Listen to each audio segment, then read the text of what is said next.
Hi speech friends, it's Mrs. Caruso. Today we're going to read The Room on the Broom by Julia Donaldson. Looks like a windy day. The witch had a cat and a hat that was black and long ginger hair in a braid down her back. How the cat purred and how the witch grinned as they sat on their broomstick and flew through the wind. But how the witch wailed and how the cat spat when the wind blew so wildly it blew off her hat. Down cried the witch and they flew to the ground. They searched for the hat, but no hat could be found. Then out of the bushes on thundering paws there bounded a dog with the hat in his jaws.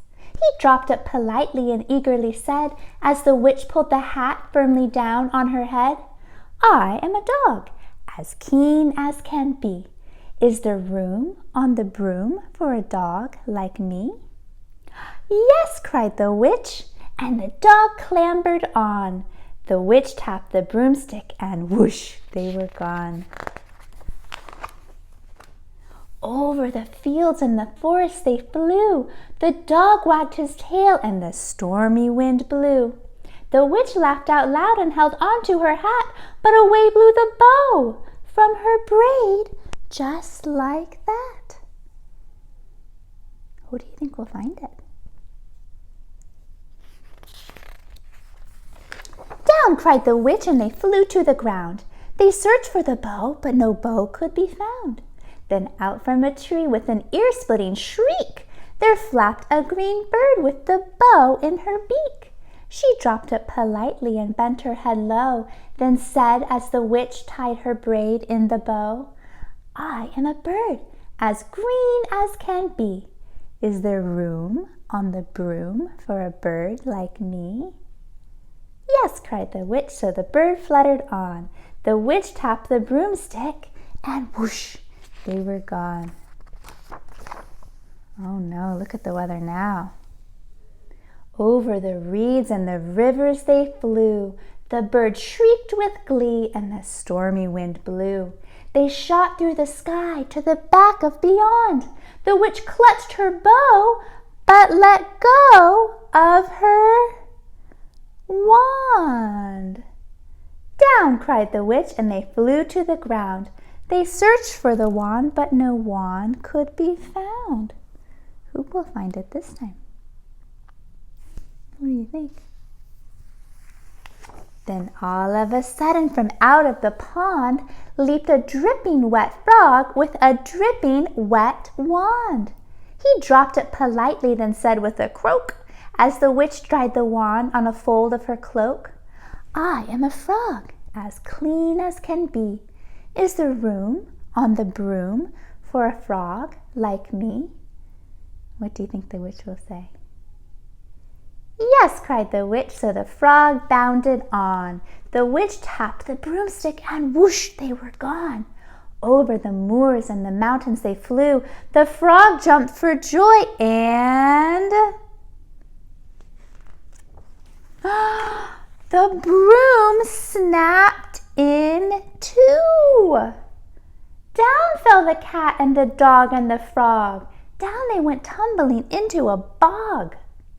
The witch's half broomstick flew into a cloud, and the witch heard a roar that was scary and loud. What do you think that could be? Roar! "I am a dragon, as mean as can be, and which with French fries tastes delicious to me." "No," cried the witch, flying higher and higher. The dragon flew after her, breathing out fire. "Help!" cried the witch, flying down to the ground. She looked all around, but no help could be found. The dragon drew near with a glint in his eyes and said, "Just this once, I'll have witch without fries." But just as he planned to begin on his feast, from out of the ditch rose a horrible beast. It was tall, dark, and sticky, and feathered and furred. It had 4 frightful heads. It had wings like a bird. And its terrible voice, when it started to speak, was a yowl and a growl and a croak and a shriek. It dripped and it squelched as it strode from the ditch, and it said to the dragon, "Buzz off. That's my witch." Do you think it's really a beast? The dragon drew back and he started to shake. "I'm sorry," he spluttered. "I made a mistake. It's nice to have met you, but now I must fly." And he spread out his wings and was off through the sky.